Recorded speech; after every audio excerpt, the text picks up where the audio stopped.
Olá pessoal, colocando aí o tema da nossa live de hoje, que vai ser sobre as startups no Brasil e no mundo, com a Juliette. Ela é um profissional que está lá do outro lado, em Portugal, estudando. Oi Juliette, ó, eu vou adicionar ela enquanto o pessoal entra. É um horário hoje no meio da tarde, né? O horário às vezes pode ser um pouco ruim, mas a ideia é para compartilhar com as agendas. Minha ideal foi o horário que a gente conseguiu, e a live vai ficar salva para quem quiser acompanhar depois, né? A gente vai falar na prática como que o mercado das startups está se desenvolvendo, como que a gente tem contornado a legislação, a nossa atuação para garantir uma segurança jurídica, sem travar os processos de inovação. E a questão muito do teletrabalho, né, do trabalho em plataformas, como que a gente lida com essa nova realidade que está aí, que é um número expressivo de trabalhadores e empresas que estão utilizando desse sistema de trabalho que não tem nenhuma lei que prevê. E esse aí é o grande desafio que a gente tem para descascar, encontrar formas de agir com uma certa segurança, acompanhar essa velocidade, e a gente não tem mais como esperar uma atuação exclusiva do Poder Legislativo para a gente saber o que fazer e como fazer, porque o tempo não tá, a inovação e o tempo não tá mais ornando, né? Nunca foi acompanhando nesse tempo que a gente precisa o direito, né? E agora, nesse mundo que tá tudo muito acelerado, está mais difícil da gente conseguir acompanhar se for depender exclusivamente de uma atuação legislativa, uma lei que imponha o que fazer. Então aqui volta, tô pedindo, Juliette, cadê você? Vamos esperar aí, tô guardando ela aceitar. Cadê você, Juliette?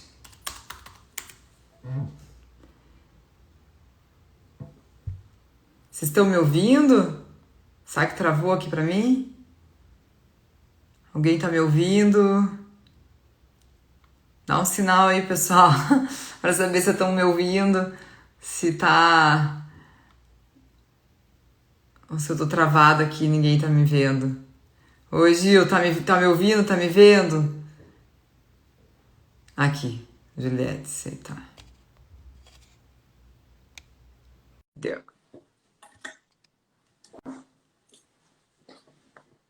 Vamos ver. Não sei se a internet hoje tá chovendo muito aqui em Curitiba, e eu não sei se isso tá atrapalhando minha internet. Já tentei trocar pela sem internet, não do Wi-Fi, agora eu coloquei no 4G e parece que tá lento. Oi, Marina. Vamos ver aqui.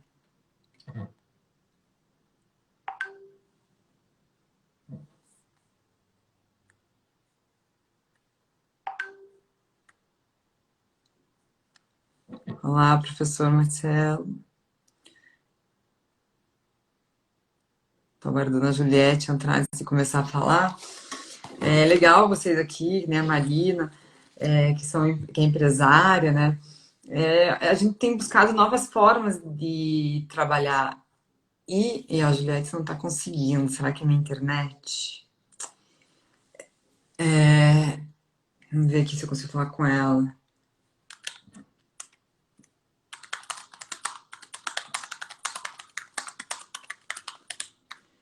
Desculpa aí, gente, essa falha aí da internet.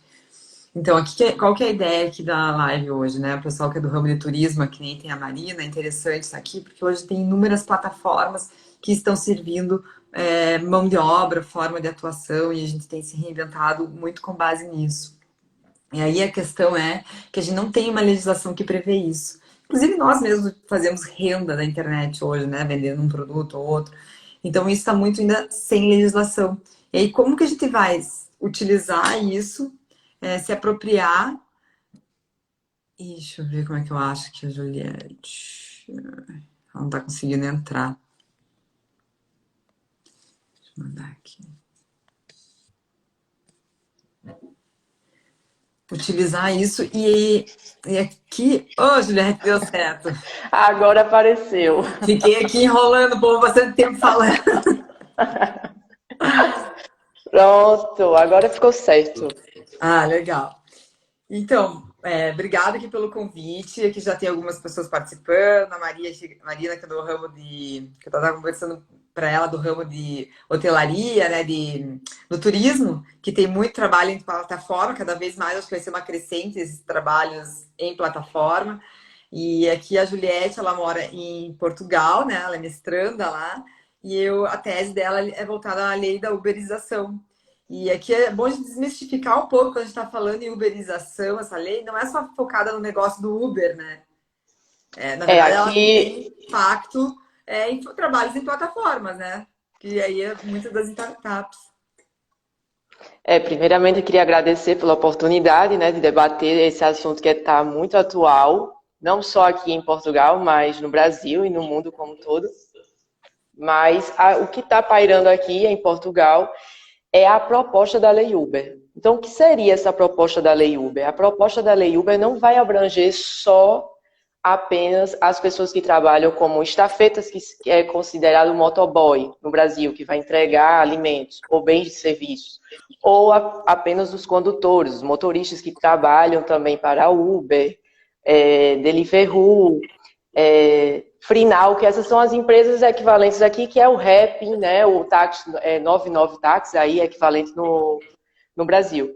Então, essa lei, Uhum. ela vem para o quê? Ela ainda está sendo avaliada, mas ela já foi feita um livro verde, e esse livro verde, ele vai fazer um amparo, juntamente com é, estudantes, advogados, professores, sindicatos, pessoas também que trabalham juntamente para essas plataformas digitais e saber quais são os problemas que estão acontecendo e os benefícios que eles possam ter. Então, o que acontece? Na uberização, eles querem regularizar não só essas pessoas, mas também outras empresas, como eu citei no meu artigo, a Define Crowd, que ela é focada na inteligência artificial. Então, o que é que a Define Crowd faz? Eu tenho uma empresa e a minha empresa tem uma inteligência artificial, mas eu preciso que a minha inteligência artificial seja treinada para se especificar mais sobre outro norte. Então, eu vou vou chamar a Define Crowd para poder trabalhar a minha inteligência artificial. Então, o que é que a Define Crowd vai fazer? Ela vai pegar no seu aplicativo Nivo, colocar várias tarefas designadas para aquelas pequenas tarefas para aquela empresa. Então, o que acontece? Não sabe ao certo se a tarefa que eu for fazer, ela vai simplesmente ser validada. Né? Então, esse é um problema muito grande também, porque como é que eu vou disponibilizar o meu tempo, faço minha tarefa, mas eu não sei se realmente aquela tarefa vai ser validada. Então, precisa ter uma regulamentação. E aqui não está acontecendo essa proposta, não é só em Portugal. O comissário luxemburguês, o Nicholas Schmidt, ele fala também que tem que olhar para todas as plataformas, não é só uma ou só duas, e sim para todas. Tem que haver uma transparência para saber como é que é cada uma dessas plataformas. Porque não quer dizer que todos que trabalham diretamente para plataformas digitais, elas vão ser empregadoras. Mas o que elas querem nessa proposta da Lei Uber, é que tenha um direito garantido mínimo de uma remuneração, bem como os direitos sociais dessas pessoas. Como é que vai ficar daqui a 30, 40 anos de uma pessoa que está trabalhando a partir de uma plataforma digital? Então, tem que saber a questão da previdência também. Então, aí, o que está acontecendo nessa proposta da Lei Uber, que vale salientar que não só é apenas para plataformas digitais, e sim para teletrabalho e para os nômades digitais. Então, essa lei também está abrangendo também as principais são essas três que eu citei agora. Ah, legal. E o que a gente vê, né, aqui no Brasil em relação ao direito do trabalho que a gente tem hoje, as decisões ali com base na relação do Uber, se é empregado ou não é empregado, é na questão sociológica, né? Que é se teve uma insuficiência, um prejuízo social daquele trabalhador por conta que ele não tinha condições, ele não tinha opção de trabalhar com outra coisa, ele foi Uber. E não é Então, a gente tem que cuidar um pouco com esse olhar muito protecionista, que de certa forma faz sentido, mas por outro lado, tem condições que são boas pro Uber, né, pro motorista, que leva ele a querer estar naquela condição, é o que ele tem, enfim. Então a gente vai ter que trazer essa questão da inteligência artificial, do trabalho em plataforma, com a questão humana, misturar e criar um novo direito, né? Aqui ó, é uma resposta que o direito do trabalho vai ter que construir, né? Eu estou aqui Justamente. estudando assim e pensando e avaliando, e aqui a gente pode pegar o tema aí da nossa live em relação às startups. Esse modelo de serviço em plataforma, ele é decorrente do modelo de negócio que são as startups, né? Que vem com essa questão da inovação muito forte. Mas a gente for um pouquinho mais no passado, aqui, das franquias que começaram muito fora dos Estados Unidos, e também naquela época não tinha uma regulamentação muito clara, até hoje ainda tem várias discussões, porque quem dita a regra do preço do negócio, o modelo é o franqueador. E daí, o franqueado, ele é hipossuficiente, ele tem que se sujeitar àquilo. Mas aquilo foi previamente pactuado e concordado. Então, como é que eu vou interferir ali e trazer uma regulamentação padrão única para tudo e para todos? Eu, particularmente, eu acho que isso é muito difícil da lei ser capaz de tratar isso e chegar a trazer uma resposta que a gente precisa eficiente para a sociedade. Então, assim, o Estado ele tem que vir dar esse olhar assim, porque eu não posso vir com esse custo social para mim depois. Se vão explorar um negócio, ok, legal, inovação, as partes estão de acordo, mas eu não posso vir com esse custo social. Então, como que vai ser esse negócio construído vai depender muito da forma como vai depender da comunicação entre quem está usando esse serviço, que é o motorista, se for o Uber, o negócio, a plataforma, de uma forma com mais ética e transparência.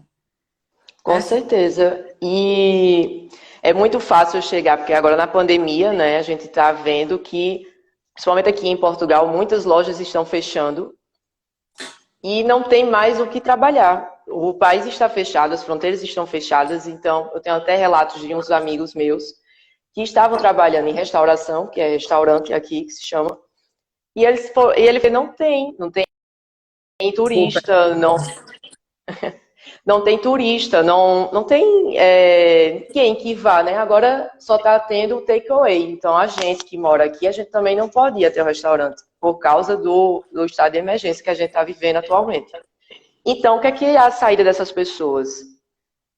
É trabalhar em plataformas digitais. Por quê? Porque eu tenho que pagar a minha renda. Eu tenho que sobreviver aqui. Como é que eu vou sobreviver se eu não tenho nem outro emprego? Então, a pandemia veio trazer essa nova forma não é que eu digo de trabalho, é uma forma de sobrevivência, por enquanto, né? E aí as plataformas, o que é que elas fazem? Elas fazem muito bonito, dizer que você vai ser seu próprio empregado, ou você vai ter seu horário, você não vai ter a obrigação de fazer sua escala de trabalho. Mas tem um problema, que é o algoritmo. A partir do momento que você está trabalhando numa plataforma, o que é que pode acontecer? Que até o sindicato, o Marcos Paz, que é o que participa do Sindicato dos Trabalhadores aqui em Portugal, ele fala que se eu sou um condutor, pego uma viagem e vejo que essa viagem a pessoa está a 20 quilômetros, vamos supor, de distância. Mas eu vou ter um prejuízo. Eu vou ter um prejuízo para ir até essa pessoa daqui a 20 quilômetros. Então, eu vou cancelar a viagem, tá certo, eu cancelo. Mas o algoritmo, ele está trabalhando para saber que realmente eu não posso, condutor, eu não posso cancelar a viagem reiteradas vezes. Por quê? Porque ele vai me bloquear automaticamente. Isso não só aconteceu aqui em Portugal, aconteceu também no Reino Unido. E é muito bom a questão do sindicato, porque essas pessoas estão batalhando pelos direitos dessas pessoas. Isso aí é imprescindível nessa situação. Então, está tendo algo inovador aqui, mas que os condutores estão se queixando muito referente à Uber, que é o multiplicador. Então, a partir do momento que eu tenho o multiplicador, a Uber chegou e diz assim, você tem a liberdade e a flexibilidade de saber quanto você deve cobrar. Então, a Uber não vai mais te dizer quanto é que aquela corrida vai valer. Eu tenho a autonomia, né? Eu tenho a minha liberdade de dizer qual é que eu vou fazer a minha a minha corrida. Então, pode ser de 0,7 a 2 vezes. Então, se eu vejo que uma viagem ia custar para mim 10 euros, eu posso dar um desconto de 0,7 ou eu posso dobrar essa viagem para ser 20 euros. Né? Mas o que está acontecendo? A Uber está bombardeando praticamente os telemóveis, ou seja, os telefones dos condutores, dizendo baixe sua viagem, baixe sua tarifa porque você acabou de perder uma viagem. Ou seja, que liberdade é essa que uma plataforma faz? Então a pessoa fica mesmo sem entender. Eu estou tendo liberdade ou não estou? Numa pandemia, também tem relatos de outros motoristas que trabalham com aplicativos digitais, como o Uber, aplicativos de transporte. E aí o que acontece? Essas pessoas se queixam que antes da pandemia conseguiam 100, 200 euros diários. Hoje só consegue 50 euros. Não consegue nem pagar a gasolina, o seguro, né? Então, eles estão se queixando dessa questão da liberdade, que não tem liberdade. Então, aí você está ferindo um preceito, né? Você está ferindo está colocando ele em vulnerabilidade, o motorista, nessa condição. Você está impondo ele uma condição que vai ser pior para ele. Então, essa falta desse olhar, né, criterioso em relação ao preceito ético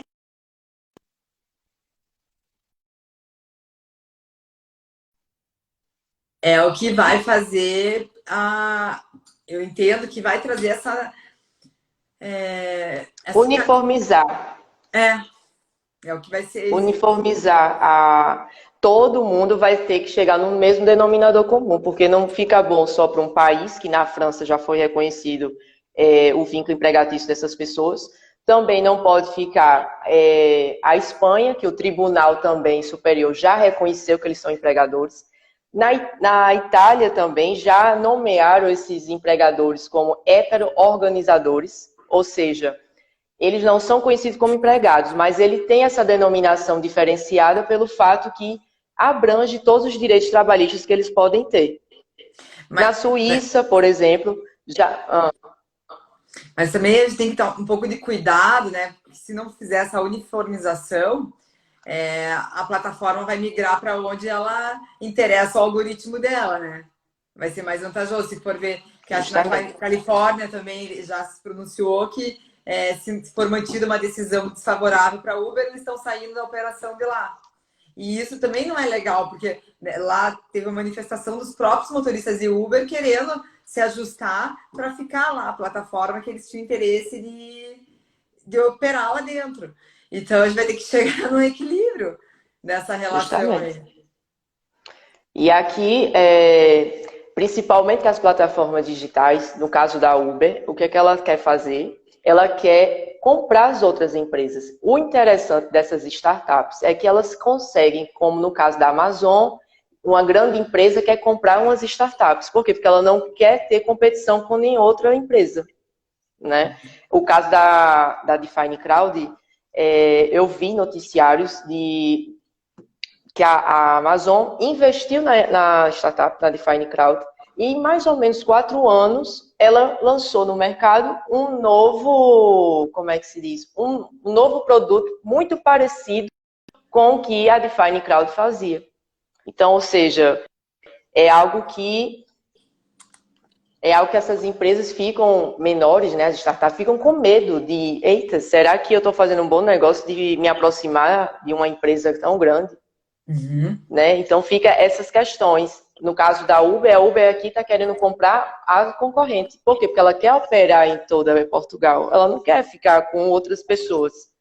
E muitos outros motoristas falam também que a forma desse multiplicador é mais uma forma de usar os motoristas, que os motoristas ficam realmente como se fosse num pé de guerra para poder angariar viagens com a tarifa mais baixa, mas que na realidade a Uber está competindo com outra empresa, porque a empresa consegue fazer uma tarifa mais baixa. Então, sempre tem aquela justificativa que no final você tem a noção que não tem aquela liberdade, não existe aquela liberdade para mim. A gente entra num ciclo de precarização que vai desembocar num custo social.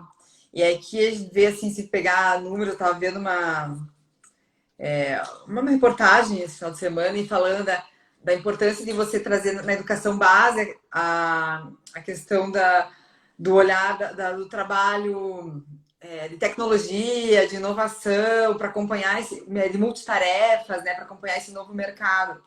E quando a gente não tem isso na base, né, da educação, o que acontece? A população vai envelhecendo, o desemprego, a distância da oportunidade, vai ter muitos analfabetos funcionais. E daí a gente não vai ter mão de obra, porque a tecnologia vai vir, vai ocupar essa mão de obra que é mecânica, de dados, que são coisas repetidas, né? Que não precisa de um raciocínio humano ali em cima. Vai vir e a gente não vai ter uma sociedade aqui preparada para isso. Daí vão ser mão de obra barata, em massa, que vai vir ao longo do tempo como custo social para o Estado.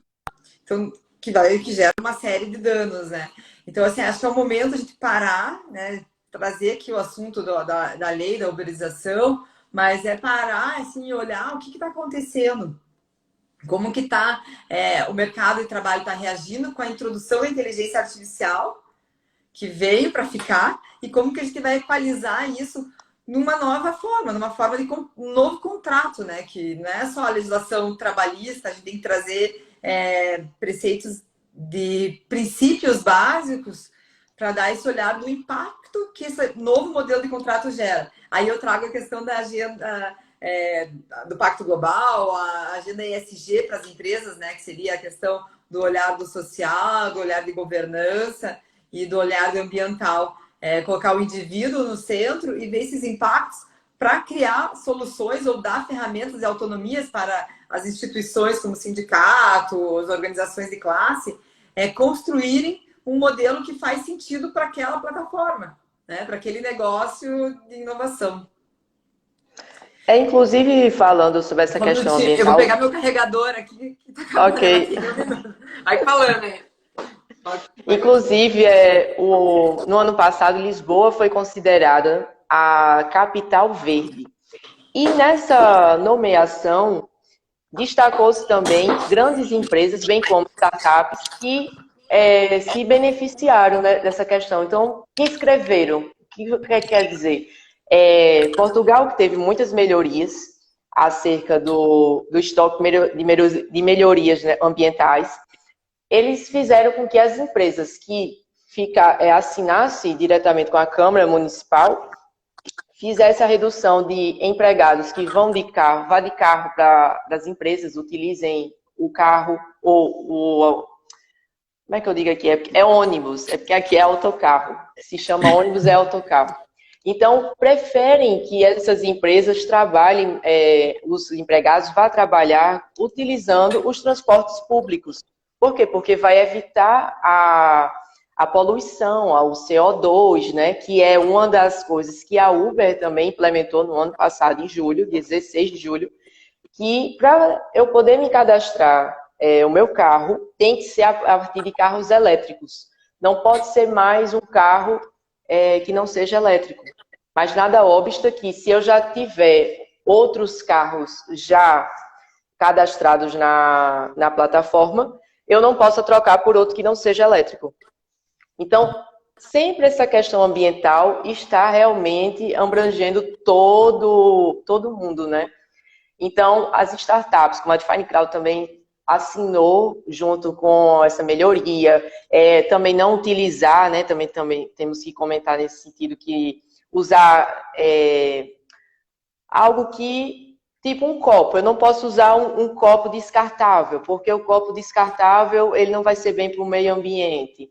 Utilizar mais bicicletas do que carros, por causa do CO2, da poluição, utilizar também os transportes públicos. Então, sempre essa questão das empresas também formalizar para os seus trabalhadores também é algo que não fica só responsabilidade para a empresa, e sim para as pessoas que trabalham também. Acredito nisso, né?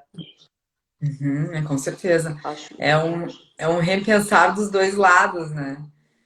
E aqui a gente vê, né, uma validade da boa-fé. Acho que assim, o equilíbrio, eu tenho que entender o que eu faço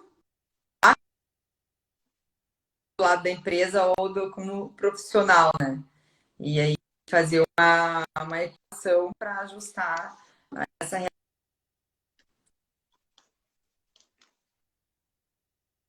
realidade, não só no Uber, né? A gente tá aqui, eu estou em Curitiba, Curitiba é um polo, é o segundo maior polo do Brasil, que só perde para São Paulo, que é gigante, então proporcionalmente aqui ao número de pessoas deve ser maior o número de startups que tem no Brasil, né, per capita. É, o que a gente vê, assim, é uma grande descompasso, né? Eu falei no início da realidade que a gente tem legal, a realidade operacional e das demandas que surgem, e como então, isso está se relacionando. E como que eu vou trazer, permitir essa inovação sem ferir, sem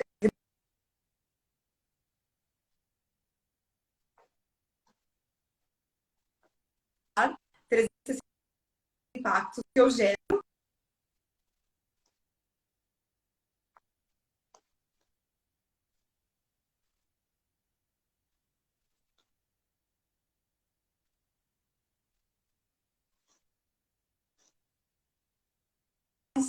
para trazer esse,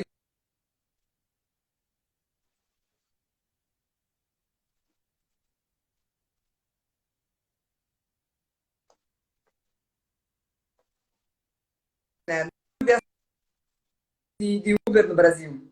A gente tem 932 ações ainda, é muito pouco. Então, não chegou ainda no judiciário sobre em grande massa, mas a maioria das ações ou terminaram, olha, ó, eu trouxe aqui uns dados, 172 foram improcedentes, 81 parcialmente procedentes e 97 já tiveram acordo, 40 desistências. Então, assim, a gente não tem aí. Por isso que é importante.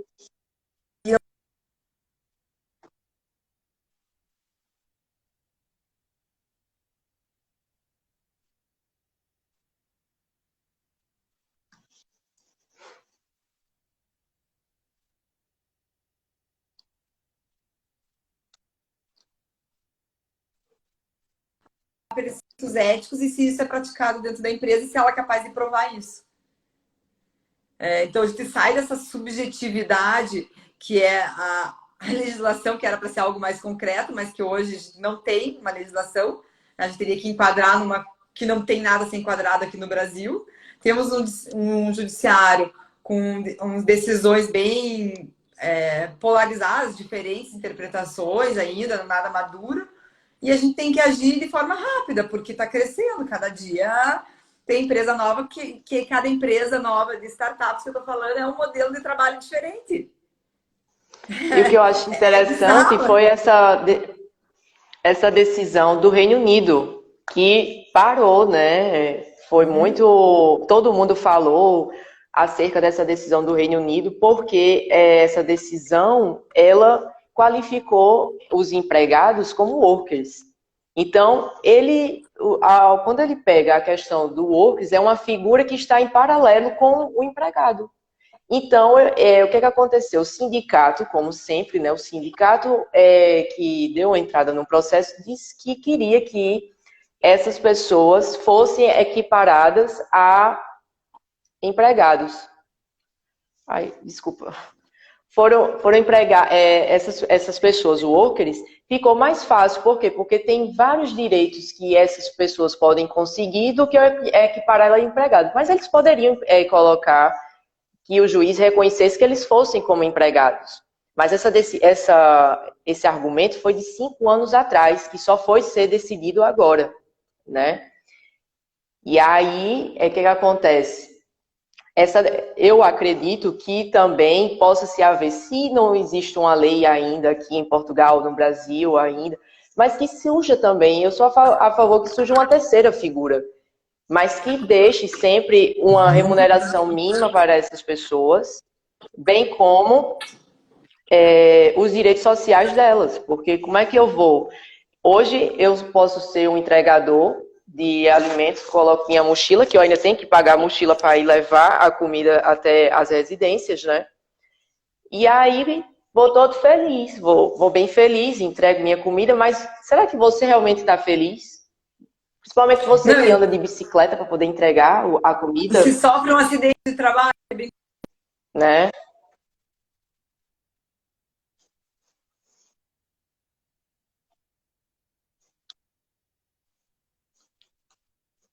Justamente.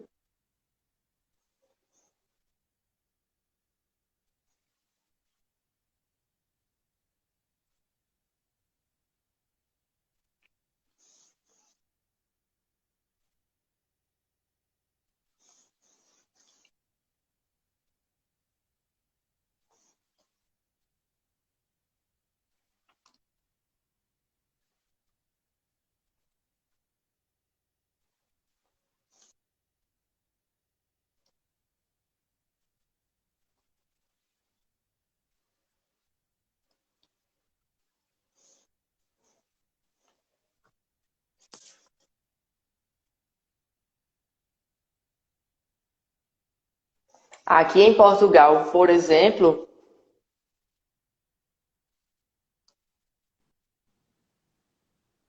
Travou? Juliette? Estão me ouvindo? eu estou aqui. Eu estou Aí ouvindo, eu é porque está travei meio aqui. cortando, mas eu estou escutando. É, travou sua voz aqui. Estava falando em Portugal. Sim, eu falando que 80% dos entregadores é tudo imigrantes e a maioria é brasileiros. Então, os brasileiros saem do Brasil, vêm para Portugal e muitos deles trabalham para plataformas digitais. Então, a partir do momento que é reconhecido o vínculo empregatício, ou se não é reconhecido, mas que seja garantido a segurança social dessas pessoas, o que é que acontece? Entre Brasil e Portugal existe uma reciprocidade, onde pode se somar o tempo de contribuição que você já trabalhou no Brasil, pode se somar para você se aposentar aqui em Portugal, e vice-versa. Então, se eu trabalho para uma plataforma digital, o que é que pode acontecer para mim? Eu posso voltar para o Brasil a qualquer momento que eu quiser, mas eu vou estar resguardado com meus direitos sociais. Eu vou estar contribuindo para a segurança social. A partir do momento que eu volto para o Brasil, eu vou levar esse tempo que eu trabalhei aqui, que eu descontei aqui em Portugal. E somos, muitos brasileiros não sabem disso. Então, esse benefício é muito bom. Ah, eu estou trabalhando aqui ou vice-versa, quero me aposentar e moro aqui em Portugal. Soma-se as duas contribuições dos dois países. Porque muitos não olham o futuro. Como é que você vai viver uma velhice sem você ter pelo menos um salário mínimo para sobreviver, né? Ninguém vai viver praticamente trabalhando para uma plataforma digital e estando feliz, ou numa moto, ou levando a comida na mochila e indo numa bicicleta. Principalmente aqui em Portugal tem os fatores climáticos. E aí, quando chove bastante, eu já vi casos de condutores que vão de moto, né? Os estafetas. E aí, o que acontece? Estão com os pés molhados, estão com a roupa molhada, mas é a única solução que tem. Mas se perguntar para muitos, você é obrigado a trabalhar em plataforma digital? Não. Mas outros também podem dizer a resposta, é a única forma que eu tenho para levar alimento para minha família, para manter a minha subsistência e a subsistência da minha família também. Então temos que olhar os dois lados da moeda, não é só dar benefício para a empresa que tem lucros e o empregado não tem direito a nada. Até porque uma das coisas que o comissário Luxemburguês fala, e também a ministra do Trabalho, Solidariedade e Segurança Social, a Ana Mendes Godinho, ela fala que deve ser reconhecido essa parte. Por quê? Porque se a empresa está tendo faturamento, ela tem a obrigação de pagar porque ela não tem a obrigação de não pagar a segurança social dessas pessoas. Mas sempre olhando a questão da transparência, na questão de saber quem realmente vai ter direito a ter um vínculo empregatício, ou seja, um contrato de trabalho, quem vai ter uma prestação de serviço. Mas que seja cobertado um salário mínimo dessas pessoas e reconhecer o direito social e econômico delas, né, para poder ter uma aposentadoria mais confortada daqui a 30, 40 anos, né? Que é o importante. Se uma pessoa trabalha, ela quer ter um conforto na velhice, né? Pelo menos. Ou num acidente de trabalho, sofrer um acidente de trabalho, como você mesma falou, numa moto ou num carro. A plataforma não se responsabiliza. Mas como é que fica essa pessoa parada? Se o instrumento de trabalho dela ou é um carro, ou é uma bicicleta, ou é uma moto, né? Então fica essa questão, né? É, Quem a é que gente vai tem que pagar olhar. o tempo que ele vai ficar parado, né? Sim, o custo social é alto, né? E, enfim, trabalho excessivo, jornada que degrada, a gente tem várias condições, né? E aqui a gente tem que, né, eu tô pensando aqui, você falando, as profissionais, esse modelo de negócio, é que você falou do lucro, né? Muitas dessas empresas não têm lucro, elas estão na expectativa de ter um lucro futuro. Então, elas criam uma A Uber só tem operação, prejuízo. e é uma grande maioria, inclusive a Uber, né? Opera no prejuízo. É, Então, assim, eu tenho uma expectativa de um dia fazer o break-even valer dar retorno financeiro. Até então, eu estou apostando num risco. E daí, como que esses profissionais. Aí a gente tem que entrar todo mundo junto, né? A empresa não tem lucro, ela está com um teste se aquele negócio vai dar lucro para ela. Ela tem pessoas que ela tem que trabalhar. Aí aqui, dentro da minha realidade, que são startups, né, menores aqui, ela tem que seguir legislações e encargos dentro de um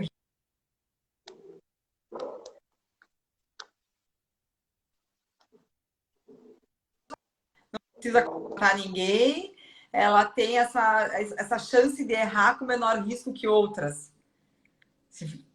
É muito complexo, né? Se for ver, e a gente tem que trazer essa questão do lucro. Então, um negócio, para ele ser viável, tem aquelas leis que tem, até no Brasil saiu agora um site que avalia, tem um projeto de lei para ter uma legislação própria para as empresas quando estão em fase de teste. Só que daí, desses quesitos do teste, do resultado, do impacto que essa empresa oferece para a sociedade, tem que ser avaliado, sim, a questão do impacto social e ambiental dela. Não só de legislação trabalhista que ela tem que seguir, a com questão do certeza. lucro, ela tem que olhar dessa forma integrada para ela ver se faz sentido aquele negócio existir. Porque às vezes se aquele negócio pode dar um lucro econômico, mas o impacto que ela vai gerar em outras áreas para a sociedade não compensa. Então, por que ela vai ter um apoio de Justamente. isenção? Muitos acham que é só abrir uma empresa, né? De isenção, que eu tenho facilidade porque eu estou criando algo que vai ser de impacto, que vai tratar uma necessidade. Mas e os outros impactos que eu vou gerar? Eu conheço, eu sei de onde vem, como é que vai se tratar. Então, acho que essa chamada aí a gente tem que fazer para todos os negócios, né? Tinha que ver a Uber, acho que tinha que ter esse repensar dentro dela, não sei como é que tá essa questão ESG, né? Ela está chegando já, espero que sim, com o mercado financeiro, para ela ser um pouco mais proativa nesse sentido em relação ao seu não depender só de uma legislação de cada país.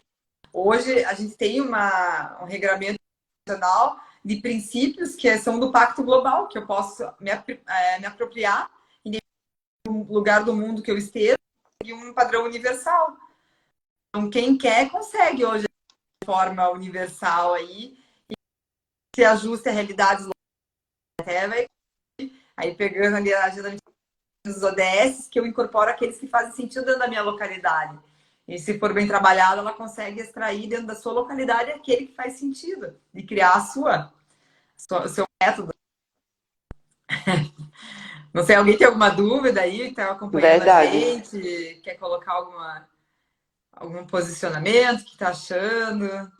Pode deixar nos comentários. Acho que não tem ninguém querendo falar. Não.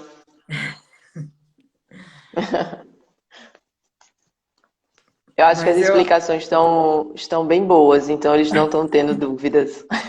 ou estão pensando demais. Porque é tudo tão Ou solto então uns não querem opinar ainda, né? que a gente não tem resposta. Estamos construindo. E,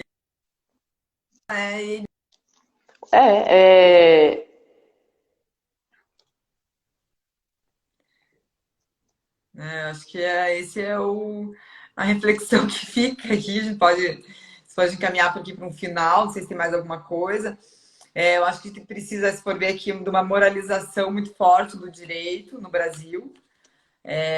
Nos outros lugares do mundo, a gente já tem uma maturidade moral maior que aqui, né?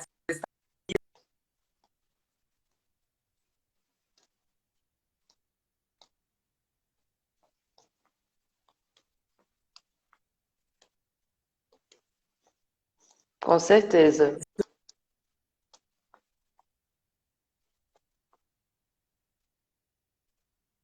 Da Índia, enfim, não tem mais essa limitação territorial. E então a gente tem que caminhar e a gente depende muito de uma atuação, digo, da iniciativa privada mesmo, junto com as suas organizações de classe. Eu acho que esse é o. Se for ver o que eu gostaria de pedir ajuda aí, quem está ouvindo, quem tem acesso, enfim, contribuir com essa disseminação desse olhar para a gente reconstruir e agir de uma forma de impacto, sem cuidando dos impactos que a gente gera no dia a dia e em cada ação que a gente vai implementar dentro do negócio. Não focar só no lucro, porque se eu focar só no lucro, o lucro de mim, eu atraio mais risco para o meu negócio. Acho que... E quando eu tenho em pessoas, né? E E também pessoas tem que ali. ter.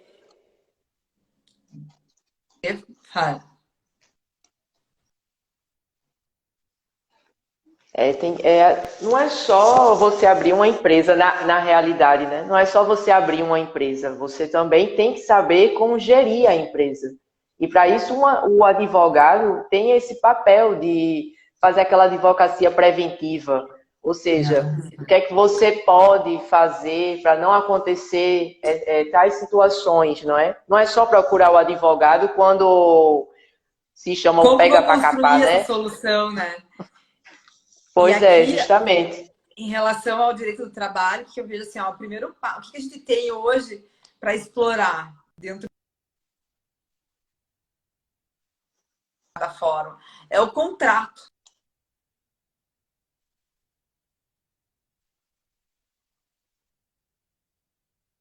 Mais essa força do contrato e hoje a maturidade, com a construção de uma maturidade ética maior, tende a ser mais valorizado cláusulas que respeitem a questão de dignidade, que exista e seja presente a boa-fé.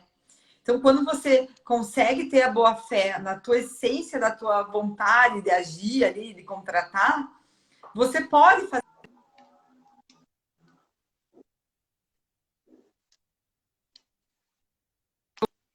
o caminho que a gente tem, é o que nos resta, né? Então, puxar, nos abraçar aos contratos, fazer eles bem elaborados, com a questão da boa-fé muito bem vivenciada, né? Não só nas cláusulas dos contratos, mas elas têm que ser vivenciadas, as empresas sejam capazes de comprovar que isso existia naquela realidade.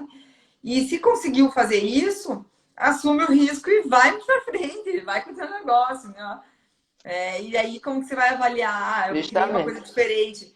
Aí eu tenho empresas que têm relatórios de impacto, né, os GRI, de sustentabilidade, numa eventual demanda futura, apresenta isso com a tua defesa. Ó, eu tenho aqui o impacto, eu criei essa ação, mas eu não gerei nenhum impacto negativo. Por que eu vou ser responsabilizada? Ah, porque está estritamente na legislação. Tá, mas isso aí até chegar num recurso eu consigo defender. Acho que eu sou esperançosa que até lá a gente tem uma maior. Hoje já tem o juiz, né, pensando dessa maneira, reconhecendo tratados internacionais, reconhecendo princípios internacionais, então reconhecendo o valor da boa-fé nessa questão dos contratos. Lá na frente vai ter mais ainda, né? Tá vindo essa Com modernização do judiciário certeza. também. Aí você vai se defender e a chance disso você prejudicar é muito baixa, né? Reduzindo muito maior. E é assim que as startups estão fazendo fazendo diferente do que está na lei. A gente não pode vedar e não faz. Meus clientes seguem só o que está na CLT. Se eu estiver falando isso aqui, eu vou estar mentindo para vocês. Tem coisas que, eu não sei da onde como é que eu vou construir essa realidade. Chegou um cliente uma vez que ele não tem mais de 100 empregados e não queria marcar mais ponto, porque essa obrigatoriedade de marcar o ponto era contrária à cultura deles. E a gente vai ter que construir. Ele juntou tinha o sindicato da uma necessidade de explorar a questão da flexibilidade, da autonomia, da autorresponsabilidade, que faz parte dos valores da cultura daquele negócio. E aí foi construir um acordo coletivo e hoje ele não está mais controlando o horário. Então, essas situações pontuais aqui, a gente vai ter cada vez mais corriqueiro nos nossos escritórios. E assim espero e a gente estejam preparados para trazer esse olhar diferente e ajudar nossos clientes a avançarem, ser garantindo empregos de pessoas, melhorando a qualidade de vida dessas pessoas, né? Sem gerar impacto social para o governo, que nós não conseguimos mais assumir mais conta, e a gente tem que ser rápido na ação, né? O caos está aí instaurado para todos os lugares do planeta, não tem mais como escapar para lugar nenhum, a gente tem que agir. E a hora é agora, senão a gente não vai sucumbir. Com certeza. Com certeza. Então, acho que eu encerro a minha fala, passo a palavra para você, Juliette, ver se você quer concluir. Assim, a forma que a gente pode concluir essa live é só ratificar mais essa questão de sim existir uma proposta de lei, que aqui em Portugal, como eu falei, está tendo o livro verde, né? O futuro do trabalho. Depois que analisa esse livro verde, vai para um livro branco, que é a proposta, né? E aí essa proposta de lei é que vai saber realmente a situação de quem é que tem direito a contrato de trabalho, quais são as pessoas que não têm direito a contrato de trabalho, mas que seja, sim, regularizado a questão social e econômica dessas pessoas, porque eu sempre prezo a pessoa trabalhar a vida toda e ter um conforto, pelo menos na sua aposentadoria, né? Não é só trabalhar e ganhar o presente e não pensar no futuro, não é? Da mesma forma, numa empresa, se a gente vai advogar para uma empresa, a gente gosta de fazer aquela advocacia preventiva, mostrar a elas os caminhos para não chegar a uma diligência, um processo na justiça por N motivos, né? Porque não foi, como é que se diz? Ele não foi... Ai, meu Deus, fugiu a palavra agora. Porque a empresa, o empresário, ele não teve não escutou a pessoa correta, que é um advogado, ou um contabilista, que os problemas também podem estar num contabilista, por exemplo, né? Então, se você não escuta, quem sabe, então pode ter algo futuro que não seja algo tão bom assim, né? Então, eu sou muito daquela de regularizar essas pessoas, porque só sabe quem passa. Eu já vi situações e depoimentos de pessoas que trabalham para plataformas digitais e que a primeira entrega é ótima, a segunda é ótima. Quando chega na metade do dia, já estão cansados, né? E dizer, eu adoro fazer entregas na chuva e no frio, ninguém gosta, né? E é um dos motivos dessa questão do sindicato daqui de Portugal em tirar esse multiplicador, igualar todas as plataformas no mesmo denominador comum, é justamente que tem empregados, ou seja, motoristas, trabalhando de 80 a 100 horas semanais. Quem é que consegue passar uma hora e meia, 2 horas, trabalhando, dirigindo, levando pessoas? Né? Não, então, a chance dele eu sou sofrer um acidente é maior, né? Esse profissional... Justamente, pode dormir no volante, porque está trabalhando horas e horas.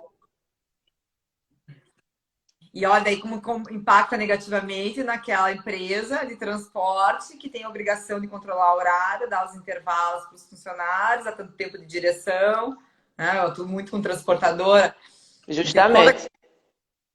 Transportadora. Não pode trabalhar que o trabalhador dela não tem intervalo, óbvio que ela vai ter um preço muito menor. Né? E daí eu tenho concorrência desleais. Então essa regulamentação do mercado tem que vir mesmo a alguma direção. Mas espera aí que a Europa, que está na morte, traga alguma coisa que venha para o resto do planeta, né? Porque a gente for esperar alguma coisa aqui no Brasil legislativo, o negócio está lento. É verdade. O que a OIT quer e pretende, junto com a Comissão Europeia, é uniformizar, né, a decisão, que isso não só seja benefício para um país e não seja beneficiado outro país que ainda não tem uma lei favorável para essas pessoas. Então, a forma seria uniformizar, né? O OIT, ele sempre bate nessa tecla, que tem que ter uma uniformização, tem que ter essa regularização no sentido de todos terem direito à segurança social e econômica. Não é só chegar e dizer, eles não são empregadores, porque tem muitos juristas, advogados, Tem juízes que acham que não deve reconhecer o direito trabalhista dessas pessoas. Ah, mas no Reino Unido não foi dito como ele era empregador, ele era empregado. Ele foi dito que era workers, mas ninguém sabe que há 5 anos atrás essa decisão fez com que o sindicato dissesse que estas pessoas fossem equiparadas a workers e não empregados. Mas se eles tivessem pedido como empregado, garanto que eu não vejo dúvidas do juiz não equiparar essas pessoas como empregado, né? Do lado que ocorre aqui na Uber e nas outras plataformas, você tem que ir de acordo com o algoritmo. Se você recusa várias viagens, ele vai lhe bloquear de forma automática. Ou se você acha que, ou se o algoritmo achou que você fez alguma atividade fraudulenta, o algoritmo chega e lhe bloqueia. Muitos podem achar que trabalham, né? Os condutores podem achar assim, o que foi que eu fiz de errado? Mas não vai olhar pelo outro lado da moeda. E aí é que tem o regulamento de proteção de dados, no artigo 22, em que aconteceu a denúncia do sindicato do Reino Unido, juntamente com Portugal, sobre essas queixas fraudulentas. Por quê? Porque, de acordo com o artigo 22 do regulamento de proteção de dados, fala que todas essas pessoas que sofreram algum bloqueio, elas têm direito de recorrer ou ter uma revisão por uma pessoa humana, né? Uma revisão de uma pessoa humana, para saber o que de fato aconteceu. E aí, como é que fica a questão do algoritmo? Até no Instagram, se a gente coloca qualquer coisa que tenha o nome vacinação, Covid, automaticamente o algoritmo do Instagram vai te colocar um link. Né? Então, a gente agora vive de algoritmos agora. E para isso tem que saber, a plataforma digital tem que dar uma transparência para saber como é que está acontecendo isso. Né? Então, eu acho super interessante essa questão de desmistificar o algoritmo. Uhum. Porque é o algoritmo que faz esse bloqueio automático, mas que bloqueio, o que foi que eu fiz? Eu condutor. Aí eu vou trazer a transparência, né? O conceito de transparência vai ter que ser transparente e imediato ali, a medida ali, o algoritmo vai ter que estar exposto de uma forma mais clara, compreensível, né, para o motorista. Eles vão ter que rever. Porque o algoritmo, na realidade, eu até assisti uma live do Papo Trabalhista e o Carelli chegou e falou que ele vai até escrever um livro com outro professor de Salvador. E ele falou que o que é algoritmos, e ele vai dizer que o algoritmo é o regulamento da empresa. Então vai colocar palavras-chave. E realmente é isso. Eu vou pegar a minha empresa, ela vai ter tudo direitinho falando que, olha, eu não quero aqui na empresa se colocar palavras-chave. Colocando palavras-chave, vai acontecer o quê? Um bloqueio automático, por exemplo.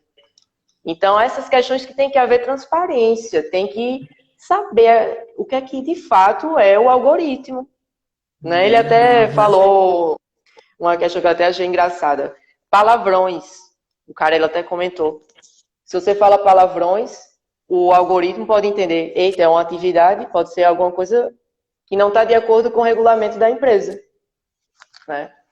Uhum. Então, tem que bater muito essa questão da transparência. E até o Carelli falou, e eu também concordo, que as possíveis reclamações trabalhistas que vierem, tem que se colocar a questão do algoritmo. Todo mundo tem direito de saber o que de fato aconteceu. Por que é que eu fui bloqueado referente aqui em Portugal? Por que é que eu não consigo mais trabalhar?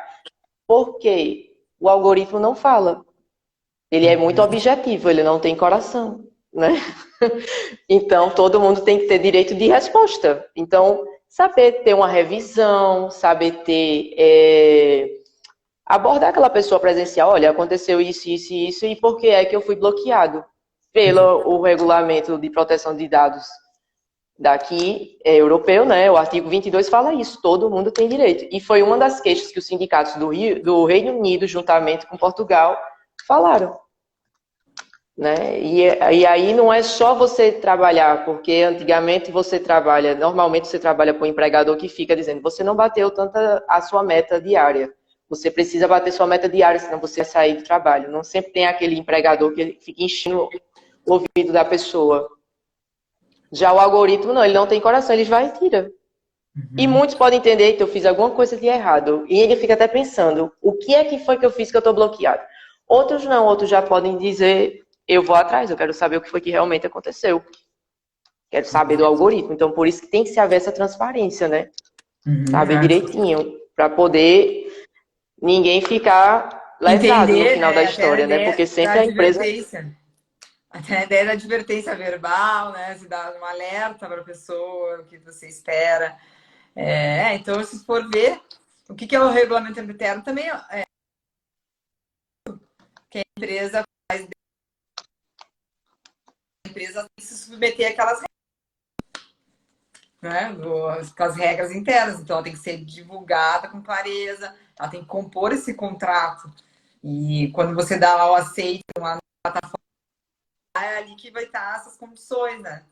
Só que não é aquela letrinha pequenininha que ninguém consegue ler, dá ok, você vai ter que mostrar no dia a dia da tua operação as regras que você tem ali instituído e que aquilo né, não tem faz sentido, te traz segurança, enfim, tá respeitando a tua dignidade.